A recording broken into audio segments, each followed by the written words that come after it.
अगर मैं आपसे पूछूं कि आप अभी बैठे हैं फिर भी आप चल रहे हैं और क्या बिना चले भी कोई चीज़ मोशन में हो सकती है। आज हम जानेंगे इस एक माइंड ब्लोइंग कॉन्सेप्ट को, यानी कि मोशन और टाइम जो आपके आसपास है वो हर सेकंड मतलब जो है वो हर सेकंड आप चल रहे हैं, चाहे आप बैठे हैं खड़े हैं लेकिन फिर भी आप चल रहे हैं। सबसे पहले अगर हम बात करें कि इस चैप्टर के बारे में, ये जो चैप्टर है 7th क्लास साइंस एनसीईआरटी का चैप्टर नंबर 9 समय एवं गति यानी कि मोशन एंड टाइम के बारे में है। इसके अंतर्गत हम जानेंगे गति और समय के बारे में, ये क्या होता है और किस तरीके से काम करता है। जैसे कि मान लीजिए आप अभी बैठे हो लेकिन क्या आप मोशन में हो, तो आंसर होगा येस, बिल्कुल, क्योंकि अर्थ जो है वो हर टाइम पर मतलब जो हमारी अर्थ होती है हर टाइम पर घूमती रहती है, वो मोशन में रहती है। इसी वजह से तो इसका मतलब हुआ कि जो मोशन है सिर्फ चलना ही मोशन नहीं होता है, यानी कि अगर आप चल रहे हैं तो वो ही एकमात्र मोशन नहीं है, लेकिन अगर आप बैठे हैं तो आप तब भी मोशन में है। क्यों? क्योंकि आप पृथ्वी हमारी मोशन में, पृथ्वी जो है घूम रही है और आप उसके ऊपर बैठे हैं, ठीक है।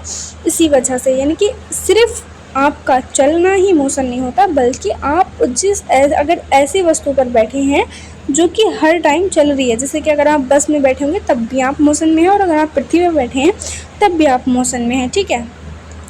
इसके अलावा अगर हम देखें तो ये जो मोशन होता है, ठीक है, आखिर मोशन होता क्या है। तो जब कोई भी ऐसी वस्तु होती है जो समय के साथ अपनी पोजीशन को बदल लेती है, जैसे कि अगर मान लो टाइम अभी मतलब अगर कुछ टाइम हुआ है, अगर टाइम के साथ अगर वो वस्तु, कोई एक वस्तु है वो यहाँ से हट करके यहाँ चली जाती है और आप उसी वस्तु के ऊपर बैठे हैं, तो हर वो वस्तु जो कि टाइम के साथ अपनी स्थिति को चेंज कर लेगी, चाहे इधर से इधर जाए, इधर से इधर जाए, तो वो वस्तु क्या होगी, यानी कि उस टाइम पर जो भी व्यक्ति उस वस्तु के ऊपर बैठा हुआ होगा वो व्यक्ति भी उस मोशन में होगा। यानी कि अगर वो वस्तु मोशन में तो है लेकिन उसके ऊपर अगर कोई व्यक्ति बैठा है तो वो भी इस मोशन के में होगा, यानी कि वो भी मोशन में कहलाएगा।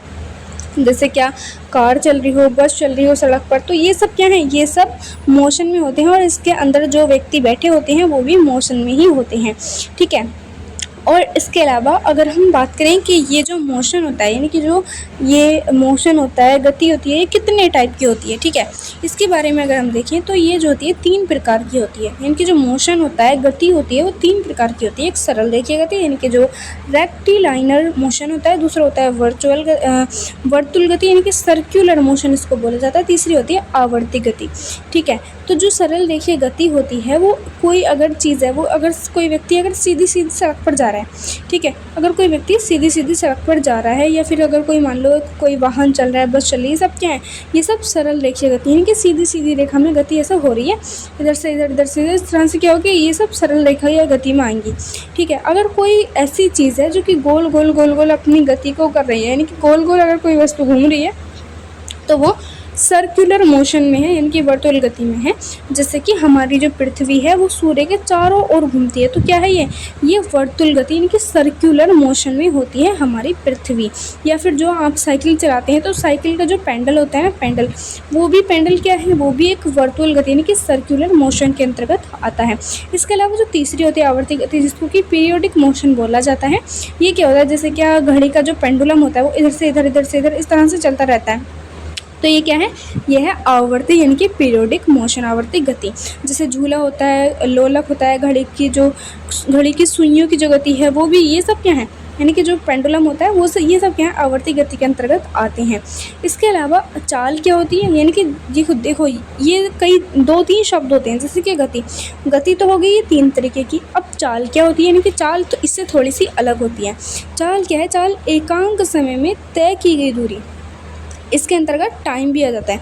चाल के अंदर क्या होगा, चाल के अंदर टाइम भी आ जाएगा, ये सबसे इम्पोर्टेंट चीज़ आप ये ध्यान रखना, इसके अंदर टाइम भी आ जाएगा तो वो चाल हो जाएगी। जब टाइम नहीं होगा तो फिर वो गति रहेगी, ठीक है। चाल बराबर होता है दूरी बटे समय, यानी कि कुल जितनी दूरी तय की गई है और अपॉन में कुल कितना समय लगा है वो उसके बराबर हो जाएगी फिर वो चाल। यानी कि जैसे कि मान लो आप यहाँ से लेकर के आपने कोई दूरी तय की, तो उस दूरी को तय करने में आप कितना समय लगा, तो उसको मिला करके हमारी जो है चाल निकल करके आ जाती है, ठीक है। इसके अलावा अगर हम देखें तो ये जो गति होती है, यानी कि ये तो कई तरीके की होती है। एक होती है एक समान गति, दूसरी होती है असमान गति। एक समान गति में क्या होता है कि सरल रेखा में नियत चाल से चलना। जैसे क्या, अगर मान लो आप एक बस से जा रहे हैं या फिर आपके पास कोई एक ऐसा वाहन है, चाहे आपके पास बाइक हो, कार हो, तो अगर मान लो अगर आप एक यहाँ से चलना स्टार्ट किया, आपने यहाँ से यहाँ तक आप चले, ठीक है, ध्यान से आप इस चीज़ को देखना। अगर आपने यहाँ से यहाँ तक चले और आपकी जो गाड़ी की स्पीड है, मान लो यहाँ पर अगर मतलब एग्जांपल के लिए, जस्ट एग्जांपल के लिए मान लो 40 मीटर प्रति घंटा है, ठीक है, 40 मीटर प्रति घंटा थी। तो यहाँ पर अगर एक ही चाल से आप चले, बिल्कुल एक ही चाल से लगातार यहाँ पर चलते रहे, तो वो होगी एक समान गति। लेकिन अगर आप जो है कभी 40 की स्पीड से, कभी 50 की स्पीड से, कभी 60 की स्पीड से इस तरह से चले, तो वो होगी असमान गति, ठीक है। यानी कि सरल रेखा में नियत चाल से चलना एक समान गति होती है, और सरल रेखा में चलते हुए चाल का बदलना, चाहे आप अगर मान लो अगर आप एक सड़क पर जा रहे हैं, दौड़ रहे हैं, ठीक है, आप दौड़ रहे हैं, लगातार दौड़ रहे हैं, लेकिन फिर आप रुक गए या फिर बहुत धीरे धीरे चलने लगे, फिर आप दौड़े। अगर आप लगातार जहाँ तक दौड़े वहाँ तक होगी एक समान गति, और जहाँ पर आप रुक गए या फिर धीरे धीरे चलना शुरू कर दिया, फिर से दौड़े, फिर से रुक गए, यानी कि फिर से धीरे हो गए, तो ये सब बार बार रुकना, बार बार चलना, ये सब क्या होगी, असमान गति कहलाएगी। यानी कि इस तरीके से जो है ये होती है। इसके अलावा पहले क्या होता था कि जब बहुत पुराना टाइम था, प्राचीन काल था, तो धूप घड़ी, जल घड़ी और रेत घड़ी हुआ करती थी। यानी कि उससे जो है लोग टाइम का पता किया करते थे। यानी कि धूप घड़ी होती थी, धूप से पता किया करते थे, पानी से पता कर लिया करते थे, और रेत से पता कर लिया करते थे। यानी कि इस तरीके से जो टाइम का पता किया करते थे।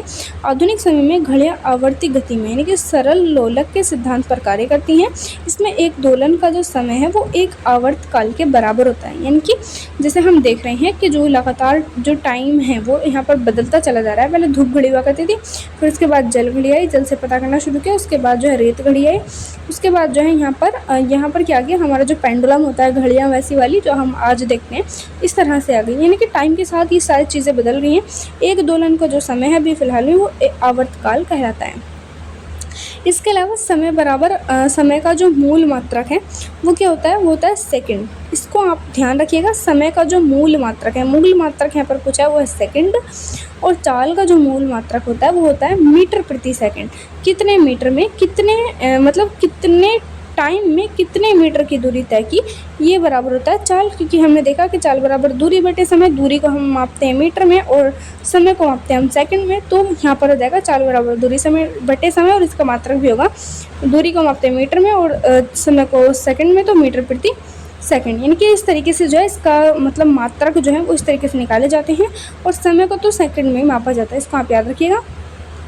इसके अलावा एक होती है चाल मापी। चाल मापी क्या होती है कि वाहन की चाल को सीधे, यानी कि अगर मान लो कोई एक वाहन है, वो वाहन बिल्कुल सीधा चल रहा है, यानी कि किलोमीटर प्रति आवर में अगर हम उसको मापेंगे, यानी कि अगर कोई मान लो कोई एक वाहन चल रहा है, तो वो वाहन जो यहाँ पर चला, वो वाहन जब जहाँ से जहाँ तक चला उसकी क्या स्पीड रही, किस चाल से वो चला, वो कितने मीटर प्रति आवर की चाल से चला, यानी कि वो जो यहाँ पर पूरा का पूरा चीज़ें मापी जाएंगी उसको चाल मापी यानी कि स्पीडोमीटर कहा जाएगा। यानी कि इस तरीके से जो इसका नाम रखा गया है। और इसके अलावा पथ मापी क्या होती है कि वाहन द्वारा तय की गई कुल दूरी को मापता है। यानी कि आप क्या इसमें क्या है कि वाहन की चाल किस चाल से चला, मान लो 40 मीटर प्रति आवर की मीटर प्रति आवर या किलोमीटर प्रति आवर के मतलब चाल से अगर कोई वाहन चल रहा है, तो वो कितनी स्पीड से चला, स्पीड को जो है चाल मापी से, और कहाँ तक चला, कोई व्यक्ति कहाँ तक चला, ये पथ मापी से इसको मापा जाता है। ठीक है, इसको आप ध्यान रखिएगा। इसमें फ़र्क याद रखिएगा कि कितना चला, ये जो है कितना वाला जो है ये आएगा चाल मापी में, और कहाँ तक चला, कितनी दूरी तय की, कहाँ तक चला, ये आएगा पथ मापी में। ठीक है, इसके अलावा हम देख लेते हैं कुछ इम्पोर्टेंट क्वेश्चंस जो कि एग्ज़ाम में पूछे जाते हैं।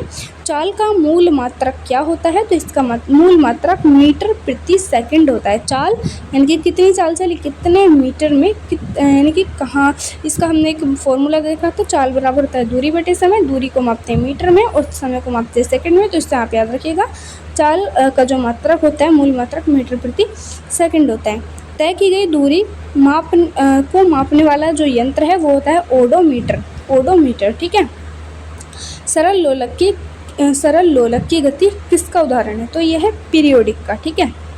इसके अलावा अगर हम देखें तो नेक्स्ट क्वेश्चन है कि नियत चाल से गति करने वाली वस्तु का दूरी समय ग्राफ कैसा होता है? तो देखो इसमें ना यहाँ पर किस तरीके से, यानी कि जो अगर नियत चाल यहाँ पर एक देखो, यहाँ पर एक समय टाइम दे रखा है, ये दूरी दे रखी है, तो इसका जो ग्राफ है वो इस तरीके से जा रहा है। तो देखो यहाँ पर क्या है, नियत का मतलब एकदम सीधा वाला, तो ये तो नहीं होगा इसका। यहाँ पर ये गोल गोल दे रखा है तो ये भी नहीं होगा। ये यहाँ पर थोड़ा सा टेढ़ा मेढ़ा, ये भी नहीं होगा। ये एकदम परफेक्ट है देखो, तो ये इसका आंसर होगा। यानी कि नियत यहाँ पर शब्द का इस्तेमाल किया गया है। नियत का मतलब होता है एकदम तरीके से सीधा तरीके से, एक तरीके से, ठीक है। तो इसका आंसर होगा बी वाला, सरल रेखा। नेक्स्ट क्वेश्चन है कि निम्नलिखित में से कौन सा संबंध सही है? तो चाल बराबर दूरी बटे समय हमने पढ़ा था, बटे इसको आप याद रखिएगा, ये बटे का चाल बराबर दूरी बटे समय, स्पीड बराबर डिस्टेंस अपॉन टाइम, ये इसका फॉर्मूला होता है, ये इंपॉर्टेंट है। इसके अलावा नेक्स्ट क्वेश्चन है, एक माइक्रो सेकंड का कौन सा भाग है? एक माइक्रो सेकंड का कौन सा भाग है? तो वो है 10 लाखवां भाग, यानी कि मिलियंथ में यहाँ पर पहुँच जाएगा। 10 लाखवां भाग होता है एक माइक्रो सेकंड, एक सेकंड का 10 लाखवां भाग होता है एक माइक्रो सेकंड। कितना छोटा होता है, ठीक है। ये थे आज का हमारा पूरा चैप्टर। बाकी आपको ये वीडियो कैसी लगी, समझ आया या नहीं आया, वो भी आप कमेंट बॉक्स में बता सकते हैं। और आज के लिए इतना ही, मिलते हैं नेक्स्ट वीडियो में। Thank you.